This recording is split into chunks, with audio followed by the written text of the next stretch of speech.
տեսակապով կզրուցեմ Արևելագետ, Իսրայելի հարցերով փորձագետ եւ Ապրի Արմենիա վերլուծական կենտրոնի գիտաշխատող Սերգեյ Մելքոնյանի հետ։ Սերգեյ, բարի երեկո, շնորհակալ եմ, որ ժամանակ գտաք միանալու համար։ Բարի երեկո ձեզ, շնորհակալություն հրավերի համար։ Ինչպես եք այս պահին գնահատում ստեղծված իրավիճակը Մերձավոր Արևելքում, հաշվի առնելով Իրանի կողմից ամերիկյան ռազմաբազային հասցված հարվածը, սա ավելի մեծ էսկալացիայի կտանի, թե կողմերը փորձում են կառավարելի կոնֆլիկտի շրջանակում մնալ։ Կանով ես եմ հասկանում այս իրավիճակը, Իրանի այս քայլը ուղղված էր ոչ թե էսկալացիայի, այլ ընդհակառակ դեէսկալացիայի, որովհետև շատ կարևոր սիմվոլիզմը, որ վեցը հրտիր իրան կիրառեցին բազայի դեմ, եւ ինչպես դուք նշեցիք, արդեն այնտեղ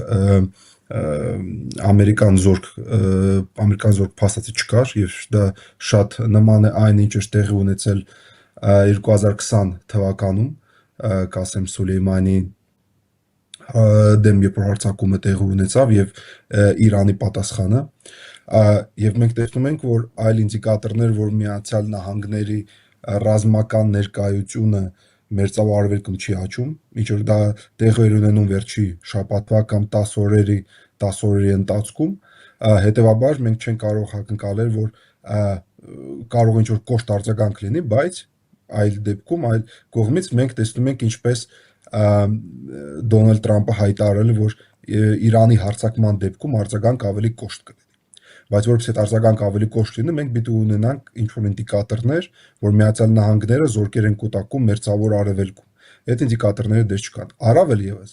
մենք տեսել ենք ինչպես Իսրայելից հայտարարություններ են տեղի ունեցել, օրինակ, որ Իսրայելը պատրաստ է դիմել դեէսկալացիայի, այն դեպքում, եթե դա պատրաստ է անել Իրանը։ Իսկ Իրանի պայմանը հետեւյալն է. մենք պատրաստ ենք գնալ բանակցային ճանապարհով միայն այն դեպքում, եթե հարվածները դատարվեն Իսրայելի եւ Միացյալ Նահանգների կողմից։ Դա փաստացի նշան է, որ այո, Իրանը պատրաստ է, բայց կան կոնկրետ կարմիր գծեր, որին Իրան պիտի հետևեն։ Բայց մենք ունենք էլի այլ խնդիր Իսրայելի կողմից, որը կախված է ավելի, ասած ասեմ, բարձր ամբիցիաների հետ։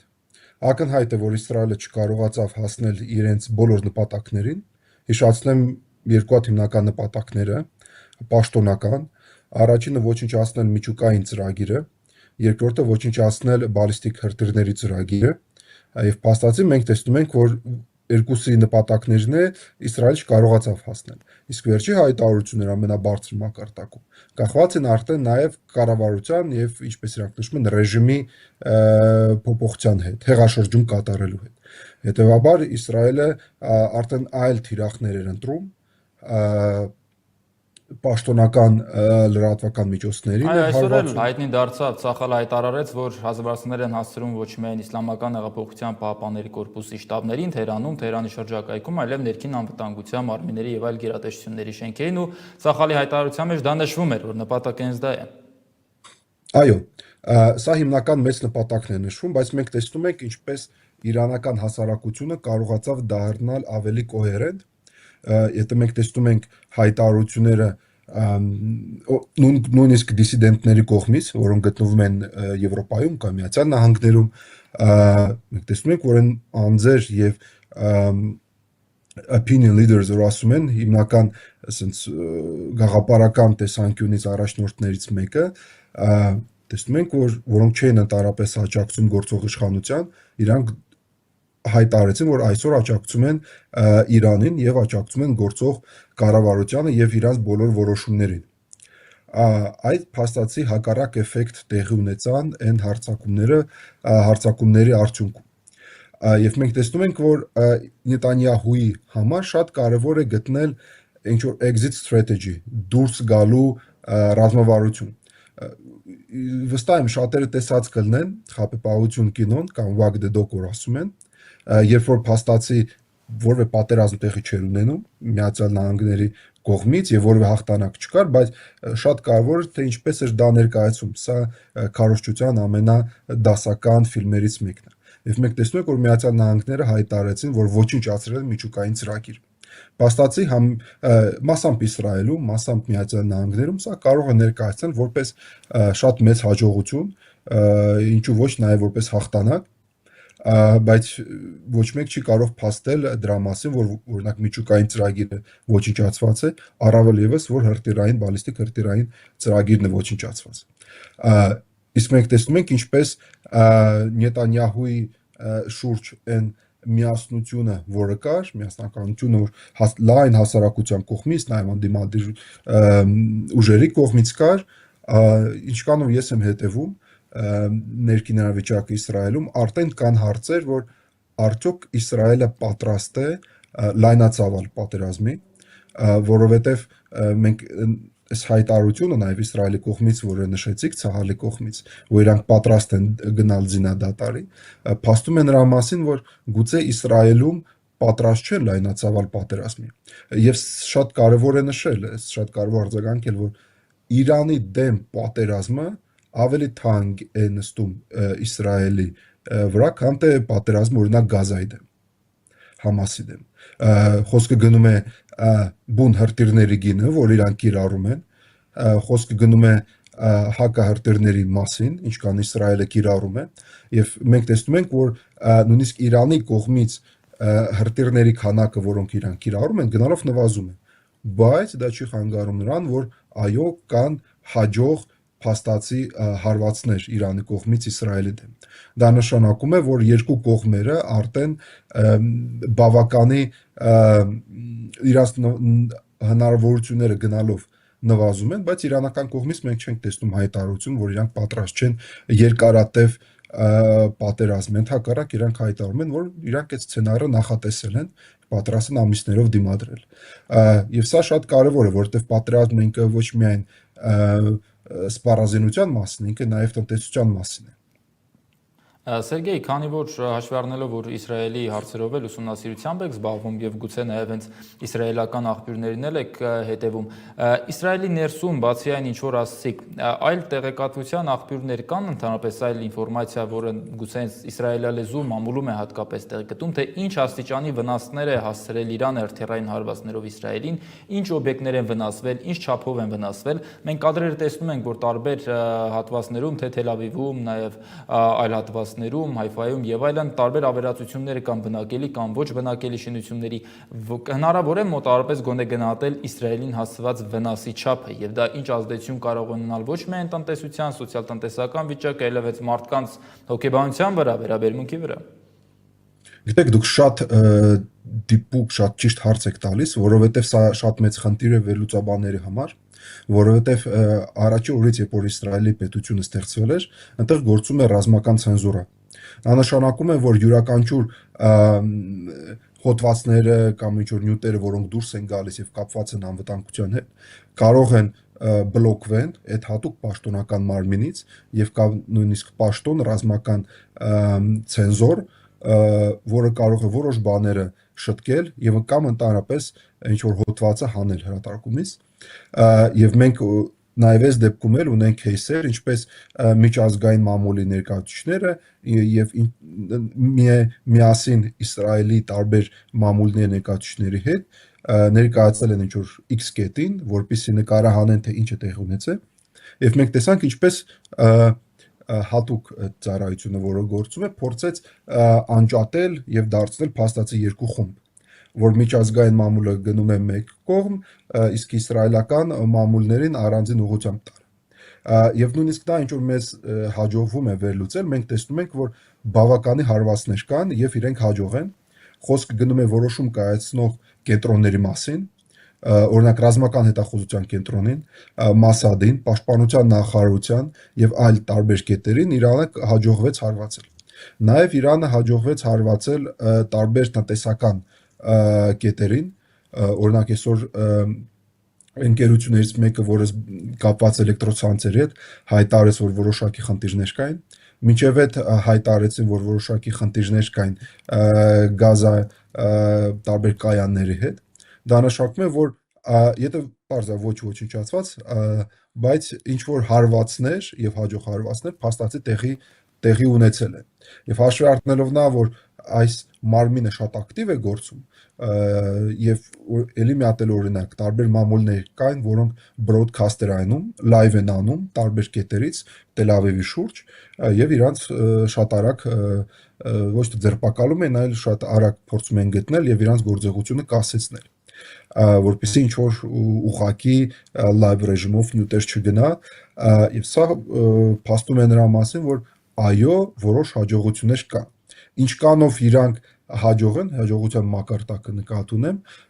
դեռ մենք չենք կարող վերլուծել։ Բայց այն դեպքում, եթե տեղ ունենան ինչ որ արբանյակից լուսանկարներ, օրինակ, ինչպես դա Իրանի դեպքում տեղի ունենում, ապա մենք կարող ենք փաստել, որ այո, ինչ որ շատ լուրջ հարվածներ տեղի են ունեցել։ Իսկ հաշվի առնելով այն տեղեկատվությունը, որը հասանելի է Սերգեյ, Իսրայելում հասարակության մակարդակում քննարկումները, գուցե նաև սոցցանցային տիրույթում ինչ են ուշում, այսինքն հանրային կարծիքը կողմ է Իրանի դեմ պատերազմին, առավել ևս դրա շարունակմանը, թե ամեն դեպքում սա ավելի շատ ընկալում է որպես Նեթանյահուի նրա կառավարության նախաձեռնություն, որը գուցե նաև ներքաղաքական շարժառիթներ ունի։ Առնվազն մինչ այսօր սա ընկալվում է որպես ամենամեծ չարիքի դեմ պատերազմ, որը պատրաստում էր փաստացի ոչնչացնել Իսրայելին, բայց ես միշտ փորձում եմ հիշեցնել, որ Իսրայելի հիմնական վերլուծական կենտրոններից մեկը շատ մեծ զեկույց էր հայտարարել, որը նվիրված էր Իսրայելի ազգային անվտանգության ռազմավարության 2025-2026 թվականներին, եւ այնտեղ նշած էր, որ Իսրայելը պիտի հարվածի Իրանին այն դեպքում, եթե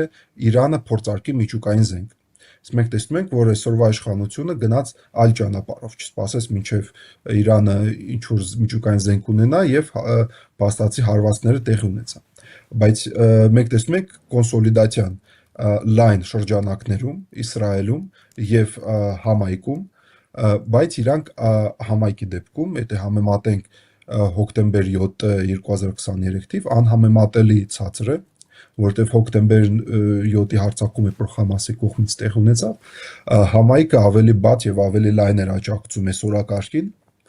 իսկ այս օրակարգին աջակցում են հիմնականում ռետորական մակարդակի է, բայց հիմնական թշնամիները, ասենց ասենք, ներքին քաղաքական տեսանկյունից Նետանյահուի, այո, հայտարարեցին, որ աջակցում են Նետանյահուին, աջակցում են բանակին, եւ սա չի վերաբերվում իրականում Իրանին, սա ասենց ասենք, սա իսրայելական ներքին քաղաքական երկարաժամկետ մշակույթ է։ Եթե ինչ որ մեծ չարիքի դեմ, մեծ սպառնալիքի դեմ պատերազմ է տեղի ունենում, ապա գործող որոշում կայացնողները ստանում են բոլոր աջակցությունը։ Բայց ես վստահ եմ, որ այդ դեպքում, եթե էլի հաջողություններ տեղի չունենան, ինչպես դա տեղի ունեցավ օրինակ Գազայի դեպքում, երբ որ որևէ հաջողություն լուրջ հաղթանակ նկատի ունեմ, նպատակների տեսանկյունից Իսրայելը չկարողացավ փաստացի գրանցել։ Առաջինը Իսրայելը չկարողացավ ոչնչացնել Համասի ռազմական ենթակառուցվածքը, Իսրայելը չկարողացավ ոչնչացնել Համասը որպես կազմակերպություն եւ ամենակարևորը Իսրայելը չկարողացավ վերադարձնել բոլոր գերիներին։ Իսկ սա հիմնական ներքին քաղաքական օրակարգն է եւ շատերը պահանջում էին Նետանյահուից դատարել պատերազմը Համասի դեմ Գազայում եւ վերադարձնել գերիներին, որտեղ սա օրակարգում համար 1 հարցն էր։ Այս դեպքում եթե Իսրայելը չկարողանա հաղթանակ կրել եւ մենք գնանք դեսկալացիայի ճանապարհով այս կետից, սա նշանակում է, որ Իսրայելը պարտվեց այն տեսանկյունից, որ ինքը դրել ինչ որ նպատակներ, ծախսեց բավականին շատ ռեսուրսներ եւ չկարողացավ հասնել այդ նպատակին։ Միևնույն ժամանակ Իրանը, որը զսպողական sense գաղափարախոսությունը կա, անարտարությամբ դեմ պայքար եւ այլն, այո, ինքը հարցակման օբյեկտ էր փաստացի, ինքը կարողացավ դիմադրել, բայց ել եմ նշում, այդ դեպքում մենք սրա մասին կարող ենք խոսել, եթե մենք հենց հիմա գնանք դեսկալացիայի ճանապարհով։ Բայց եթե Նետանյահուն հաջողվի ավելի ներգրավի Տրամպին հարձակողական գործողություններ, ապա մենք կարող ենք տեսնենք, որ էսկալացիան ավելին գնալով կաճի։ Սերգեյ, այստեղ շատ կարևոր թեմայի եկաք, որը վերաբերյալ ուզում էի հարց տալ։ Արդյոք Նեթանյահուին Իսրայելին կհաջողվի ճնշում գործադրել Թրամփի վարչակազմի վրա, որպեսզի իրենք, այսպես ասած, սիմվոլիկ հարվածներից անցնեն ավելի լուրջ հարվածների Իրանին։ Ամիսներ շարունակ, եւ որ Թրամփը ի սկզբանե եկավ իշխանության, մենք էլ իրար հետ բազմաթիվ անգամներ խոսել ենք, քննարկել ենք, վտանգ էր զգացվում, որ Թրամփի սպիտակ տուն վերադառնալը Իրանի համար վատ նշան է եւ սա կարող է անգամ Իրանի դեմ պատերազմի հանգեցնել։ Բայց երբ Միացյալ Նահանգների եւ Իրանի միջեւ բանակցություններ սկսվեցին, ինչից ակնհայտորեն Իսրայելում դժգոհ էին, տպավորություն էր, որ ամեն դեպքում Թրամփը նրա վարչակազմը չի ուզում գնալ այդ ճանապարհով։ Բայց իսրայելական վերական ճնշման ներքո հաջողվեց հասնել նրան, որպեսզի թեկուզ սահմանափակ ծավալով, բայց այդուհանդերձ Միացյալ Նահանգները հարվածի Իրան միջուկային օբյեկտներին։ Արդյոք սա չի հուշում, որ եթե Իսրայելը որոշի վաբան գնալ եւ չդադարեցնել այս ռազմական գործողությունները, ապա կարող են հաջողացնել եւ ճնշում գործադրելու արդյունքում ստիպել Թրամփին ել ավելի հեռուն գնալ, մտնել լիարժեք պատերազմի մեջ։ Սրա իրատեսականության աստիճանը որքան է գնահատում հիմա։ Կախված է թե ինչ նպատակներ դրված կդնեն Միացյալ Նահանգների դեմ եւ ինչպես Նետանյահուն կփորձի համոզել, որովհետեւ հիմնական արգումենտները ինչպիսին էին։ Իսրայելական կողմը, ավելի ճիշտ Նետանյահուն, ասում էր, որ ամենադժվար աշխատանք արդեն արած է, հոբ համակարգը գրեթե ոչնչացված է, հիշենք հիմնական մեսեջները, որ Իսրայելը իրան շատ ազատ է զգում իրանական օդում, եւ մնացել է ամենափոքր նպատակը, ամենավերջին կետը, դա հարվածել Ֆորդո ենթակառուցվածքին միջուկային։ Եվ վերջ, դրանով դուք կրելու եք հաղթանակ։ Եվ փաստացի դա հնարավորություն տվեց համոզվել Տրամփին, որ ինքը կարող է միայն գալ, վերջում իր կետը դնել եւ դրանով կապարտվի։ Բայց խնդիրը նա է, որ հիմա ավելի բարձր նպատակ է դրել Իսրայելը իր դեմ փոխել ռեժիմը եւ առնվազն այսօր Միացյալ Նահանգների կողմից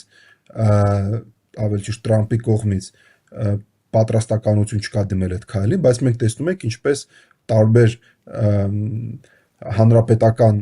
կուսակցությունից ներկայացուցիչները ճնշում են Տրամփին, որ ինքը դիմի այդ քայլին եւ գնա ավելի լայն աջակցման Իսրայելին Իրանի դեմ, բայց դժվարում եմ պատկերացնել իրականում ինչ որ ցամաքային գործընթաց, որովհետեւ դե պարզ է տարբերությունը շատ մեծ է Իրաքի եւ Իրանի եւ չգիտեմ ինչքանով Միացյալ Նահանգները պատրաստ են լայնածավալ ցամաքային գործողություններին, գուցե իրանք պատրաստ կլինեն մտնեն միայն այն դեպքում, երբ որ արդեն պետք է հաղթանակը գրանցել։ Այլ պարագայում ունենալ լայնածավալ տարածաշրջանային պատերազմ, որտեղ Միացյալ Նահանգները ուղղակի ներգրաված են, եւ մենք տեսնում ենք դա տարբեր հարցումներով Միացյալ Նահանգներում շահագրգռված չէ։ Եվ մի հատ էլ կարևոր տարբերություն կա, ինձ առնվազն ռետորաբանությունից չի թվում, որ Տրամփը իրականում մտահոգված է, որ երկրում ինչպիսի ռեժիմ է գործում։ Եթե նախկինում օրինակ դեմոկրատները շատ էին խոսում նրա մասին, որ այստեղ բռնապետ ռեժիմ է, այստեղ ավտորիտար ռեժիմ է, ինքը պիտի գնա դեմոկրատիզացիայի ճանապարհով, այսօրվա որոշում կայացողները Միացյալ Նահանգներում այդ պարադիգմայով չեն նայում տարբեր process-ներին։ Բայց նաև Իրանին կարևոր է ցույց տալ end game-ը Միացյալ Նահանգների համար։ Եթե իրանք կարողանան այսպես պատկեր ստեղծեն, որ այո ամեն ինչ ավարտված է, մենք պատրաստ ենք գնալ բանակցություններին եւ Միացյալ Նահանգները կարողանա, ավելի ճիշտ Տրամփը կարողանա ցույց տալ, որ այո սա իրանց համար հաղթանակ է, Նետանյահուն կարողանա ինչ որ մի ձև դա փաթեթավորի որպես հաղթանակ, որովհետև հիշացնեմ Իսրայելում հաջորդ տարի ընտրություններ են եւ այս բոլոր հարցումներում հիմնական օպոնենտներից մեկը Նետանյահուին Նավտալի Բենետը արդեն անցնում է եւ այս դեպքում Նետանյահուին կարևոր է ցույց տալ, որ բացի նրանից, որ ինքը հաղթանակներ է կրում, ամենակարևոր մեղադրանքներից մեկը արտաքին քաղաքականության ոլորտում Նետանյահուի դեմ կախված է նրա հետ, որ իր պատճառով Իսրայել Միացյալ Նահանգներ հարաբերությունները գնալով վատանում են։ Եվ այս մեղադրանքը ինքը ակտուալ էր մինչև այս վերջին աջակցումը Իրանի հարձակման դեմ։ Բայց այս դեպքում, եթե Միացյալ Նահանգները չցանկանան աջակցեն Իսրայելին մինչև վերջ, այս արդեն մեղադրանքը ետ կգա Նետանյահուի դեմ։ Եվ սա կնշանակի, որ ամենայն հավանականությամբ ինքը նույն հաջողություն չի կարողանա գրանցել, ինչպես նախորդ ընտրություններում։ Սերգեյ, երբ հունվարի վերջին, ընդ որում Թրամփի երթմնակալության նախորդ օրը, եւ որ Միացյալ Նահանգների միջնորդությամբ Գազայում ժամանակավոր հրադադար հաստատվեց, այն ժամանակ Նեթանյահուի կառավարության մեջ այդ աճ ծայրահեղական ուժերը ներկայացնող Բենգվիրը Սմոտրիչը շատ կոշտ դիրքորոշում որդեգրեցին այդ հարցում, անգամ Բենգվիրը անվտանգության նախարարի պաշտոնը թողեց Սմոտրիչը, որ ֆինանսների նախարարն է, սպառնաց, որ ինքն էլ դուրս կգա կոալիցիայից, եթե իրենք չվերսկսեն պատերազմը Գազայում։ Ի վերջո այդպես էլ եղավ, որոշ ժամանակ անց Իսրայելը նորից Նեթանյահուի կառավարությունը վերսկսեց պատերազմը Գազայում։ Եվ այս գործիչները, ընդ որում մի քանի ամիս առաջ մենք մեր հարցազրույցներից մեկում այս թեման քննարկել ենք, անընդհատ առաջ են տանում մեծ Իսրայելի ստեղծման գաղափարը։ Թվում է, թե դա ուղղակի հիպոթետիկ գաղափար է, բայց պրակտիկայում հաշվի առնելով օրինակ Իրանի դեմ սկսված ռազմական գործողությունները, ձեր գնահատմամբ սա այդ հայեցակարգի մաս կարող է կազմել, թե ոչ։ Դեռ մի կողմ այն հարցը, թե Իսրայելը հնարավորություն ունի դրան հասնել, թե ոչ, որտեղ մենք տեսնում ենք, որ թե Գազայում, թե Լիբանանում Հեզբոլլահի դեմ ռազմական գործողությունների, հիմա էլ Իրանին հարվածելու process-ը տեսնում ենք, որ Իսրայելը անընդհատ փորձում է չեզոքացնել իր ճանապարհին արկա խոչընդոտները։ Այո, սա կապված է ոչ միայն մեծ Իսրայելի գաղափարախոսության դեմ, որովհետև այս գործող, ինչպես ճիշտ նշեցիք, կոալիցիայի եւ կառավարության դեպքում մենք նաեւ շատ խոսում ենք իրացիոնալ մոտեցումների մասին, այս հաշվի առնելով ծայրահեղ կրոնական ճամբարի ներկայացուցիչներին։ Մենք նաեւ այս դեպքում, իրանց դեպքում խոսում ենք նոր մերձավոր արևելքի ռազմավարության մասին, երբ որ Իսրայելի համար շատ կարևոր է պարակտել եւ փաստացի տիրել, եւ դա մենք տեսնում ենք ինչպես տեղի ունեցավ Գազայում, դա ինչպես տեղի ունենում Սիրիայում, եւ սա կարող է ինչպես տեղի ունենալ նաեւ Իրաքում, Լիբիայում, ինչքանով փուլ լինեն հիմնական ուժային կենտրոնները մերձավորելքում, անշուշտ դա բխում է Իսրայելի շահերից։ Եվ Իսրայելում շատ կողողջունեին եւ դրա մասին բաց նաեւ խոսում էին, սկսած Լիբերմանից վերջացրած նույնիսկ Նետանյահուից, որ պարակտված Սիրիան, եթե ստեղծված լինեն Դրուզիստան, Ալևիստան, Քրդիստան եւ այլն, բխում է Իսրայելի շահերից։ Երբ որ չկա մեկ քաղաքական կենտրոն, որը ուղղված մի օր կարող է լինի Իսրայելի դեմ, դա նշանակում է Իսրայելը կարող է ստեղծել ինչ-որ բուֆերային գոտիներ եւ դրանից հետո նաեւ գրավել այդ տարածքները։ Այս ավելի մեծ գաղափարախոսության շրջանակներում։ Նույնը Իրանի դեպքում շահագրգռված կլինի Իսրայելը, որ ռեժիմը փոխվի։ Այո, եւ իրանք դրան շատ երկար ժամանակ նպաստում են։ Շահագրգռված կլինի Իսրայելը, որ ընդհանրապես Իրանը պարակտի տարբեր մասնիկներին, անշուշտ ստեղծվի այսպես կոչված հարավային Ադրբեջան, ստեղծվի Բալուջիստան, Լորիստան եւ այլն։ Բայց ինչքանով դա հնարավոր է այսօր, դժվար է ասել, որովհետև ռեսուրսներն էլ անսահմանափակ չեն, սա մեկ։ Երկրորդը, այս լայն օրակարգների շուրջ Իսրայելին շատ կարևոր է ունենալ կամ ստեղծել, այսպես կոչենք, միջազգային կոնսենսուս։ Երբ որ Սիրիայի օրակարգը փաստացի համընկնում էր այն օրակարգի հետ, որը կար մեր արևմուտքում, որ ուղղված էր Բաշար Ասադի դեմ, որ ուղղված էր Իրանի դեմ, որ ուղղված էր Ռուսաստանի դեմ, սա աջակցում էր փաստացի Իսրայելի օրակարգին։ Իսկ այս ստեղծել կոնսենսուս, որ Իրանը որպես պետություն պիտի պարակվի տարբեր մասնիկների եւ այլն, դեր դրա կոնսենսուսի մասին չեմ կարող խոսել։ Բայց անշուշտ մեծ քաոս չի ստեղծի մեր արևելքում, Սերգեյ։ Այո, բայց Իսրայելի համար դա որևէ խնդիր չի, որովհետև այդ քաոսը տեղի է ունենալու ավելին քան 1500 կիլոմետր Իսրայելի սահմաններից հեռու, նույնը ինչպես մեր դեպքում։ Սիրիայում ինչ քաոս էր տեղի ունենում, բայց Սիրիան ավելի մոտիկ է Հայաստանի սահմաններին, քան թե Իրանը մոտ է Իսրայելի սահմաններին։ Եվ սա Իսրայելի շահերին որևէ ձև չի հակասում։ Այո, կան տարբեր մտահոգություններ, ոնց օրինակ Սիրիայի դեպքում, որ փաստացի Ասադի Սիրիային, որին աջակցում էր համար 1 թշնամին Իրանը, եկան ահաբեկիչներ, որն աջակցում է Թուրքիան, որը տարբեր քայլերով փորձում է ցույց տալ, որ գործում է Իսրայելի դեմ։ Սա եւ տարբեր պետական մակարդակի վերլուծություններին Իսրայելում այսօր համարվում է համար 1 անվտանգության սպառնալիքներից մեկը։ Այո, դա կարող են իրանք հասնեն նույնիսկ եթե այս ամենաբացասական սցենարով գնա այս էսկալացիան, բայց սա արդեն ոչ թե վաղվա հարց է, այլ վաղը չէ մյուս օրվա հարց է Իսրայելի համար։ Իրանի արտաքին գործերի նախարար Աբբաս Արաղչին ամերիկյան հարձակումից հետո չնայած այցը մինչև էտել էր նախատեսված, մեկնեց Մոսկվա, հանդիպում ունեցավ Ռուսաստանի նախագահի հետ եւ հաշվի առնելով, որ թե Ռուսաստանը, թե Չինաստանը կոշտ դատապարտել են ամերիկյան հարձակումը, թվս որոշ այլ երկրների։ Իրանը ինչ աստիճանի օգնություն, աջակցություն եւ ինչ տեսքով կարող է ակնկալել Ռուսաստանից եւ Չինաստանից, հաշվի առնելով թե ռուս-ամերիկյան հարաբերություններում արկա ներկայիս բանակցություններն Ուկրաինայի հարցը մյուս կողմից, թե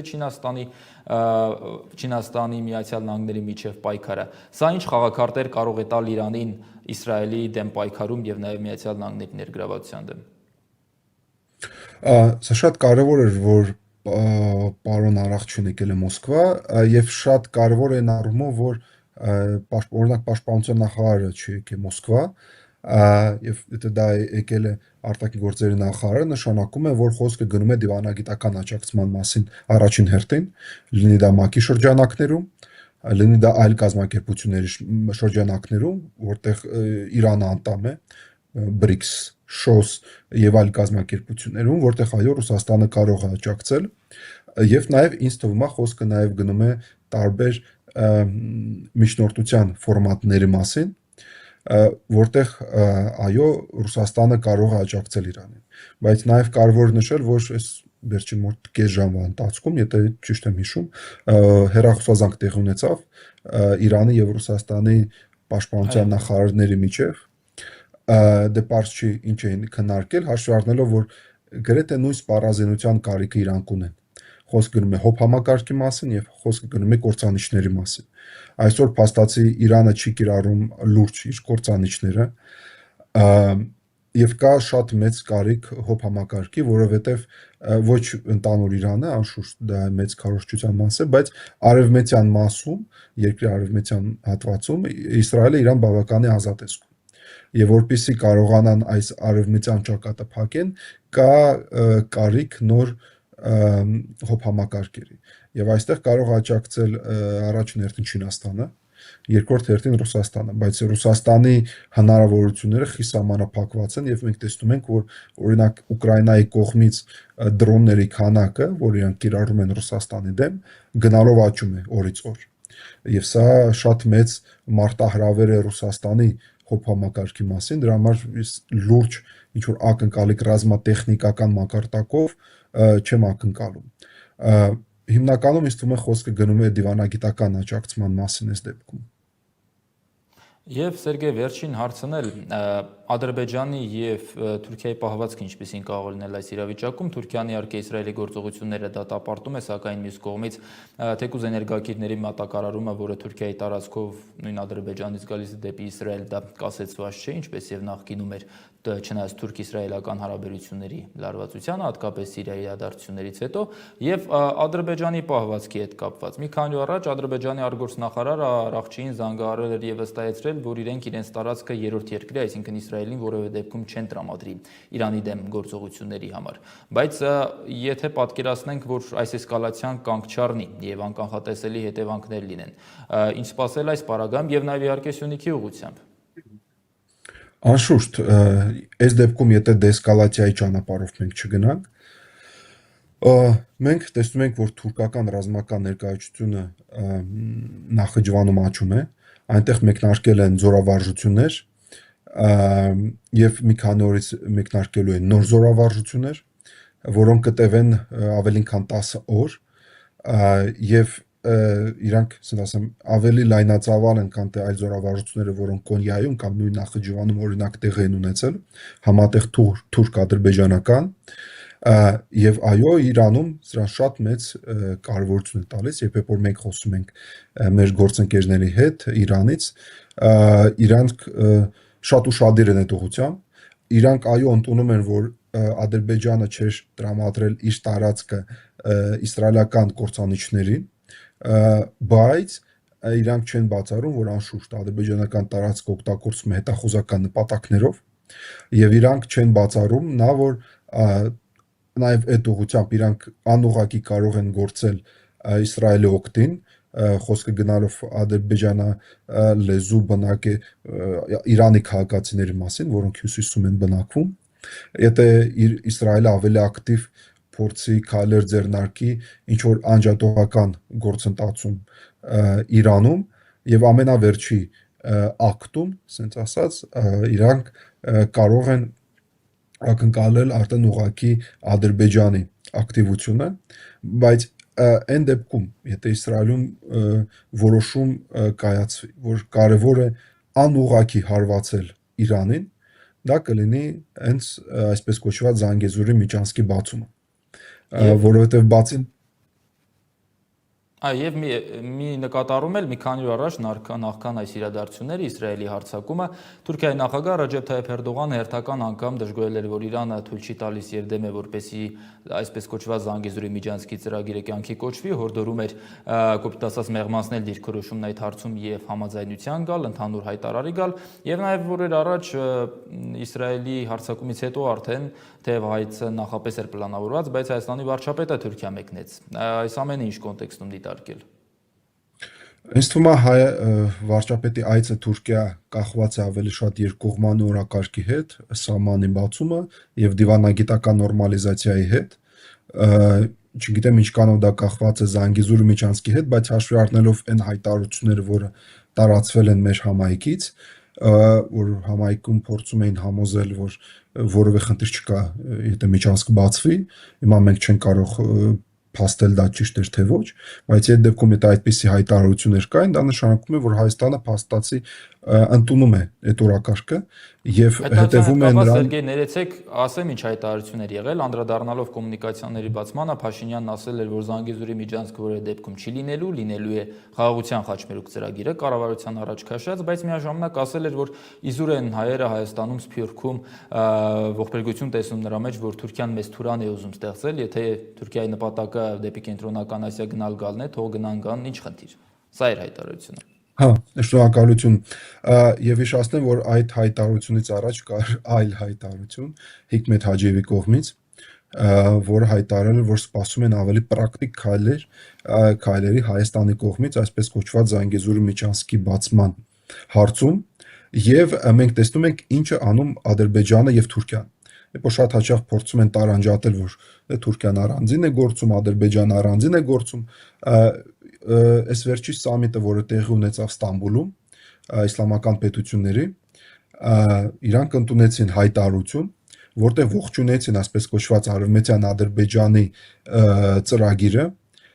եւ կոչ արեցին Հայաստանին, որ Հայաստանը անհրաժեշտ քայլեր ձեռնարկի, որպեսզի այսպես կոչված արևմտյան ադրբեջանցիները վերադառնան իրենց հայրենիք, հիշեցնեմ, որ արևմտյան Ադրբեջանը իրան կոչում են